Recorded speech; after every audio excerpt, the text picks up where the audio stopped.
নরসিংদীর মনোহরদীতে বিএনপির ভারপ্রাপ্ত চেয়ারম্যান তারেক রহমান ঘোষিত রাষ্ট্র কাঠামো মেরামতের ৩১ দফা রূপরেখা সম্পর্কে জনসচেতনতা সৃষ্টির লক্ষ্যে আলোচনা সভা ও ইউনিয়ন বিএনপির অফিস উদ্বোধন করা হয়। উপজেলার বড়চাপা ইউনিয়ন বিএনপির আয়োজনে শনিবার বিকেলে বড়চাপা কলেজ মাঠে আলোচনা সভা অনুষ্ঠিত হয়। বড়চাপা ইউনিয়ন বিএনপির সভাপতি রুহুল মতিন মুক্তারের সভাপতিত্বে ও যুবদল নেতা বেলায়েত হোসেন বিল্লালের সঞ্চালনায় প্রধান অতিথি হিসেবে উপস্থিত ছিলেন বিএনপির জাতীয় নির্বাহী কমিটির স্বেচ্ছাসেবক বিষয়ক সম্পাদক আব্দুল কাদির ভূঁইয়া জুয়েল, জেলা বিএনপি নেতা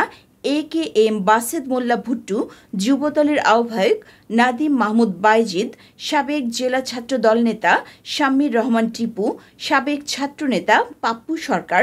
বিএনপি নেতা ও চলচ্চিত্র পরিচালক জয়নাল আবেদিন,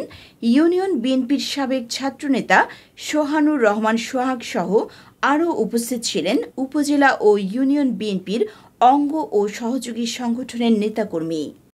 আমাদের নেত্রী জাহিদুল আলম খালেদা প্রথম বিধবা ভাতা কার্ড, বয়স্ক ভাতা কার্ড চালু করেছেন সামাজিক সুরক্ষার জন্য, মেয়েদের জন্য উপবৃত্তি প্রথা চালু করেছেন।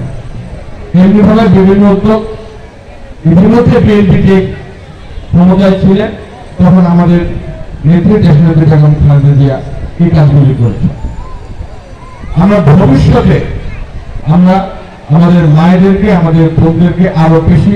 স্বাবলম্বী এবং শক্তিশালী করতে চাই এবং আমাদের মায়েরা এবং বোনেরা যদি স্বাবলম্বী এবং শক্তিশালী হয় তাহলে পরিবারটি স্বাবলম্বী হবে, পরিবারটি শক্তিশালী হবে এবং পুরো বাংলাদেশ শক্তিশালী হবে, পুরো বাংলাদেশ স্বাবলম্বী হয়ে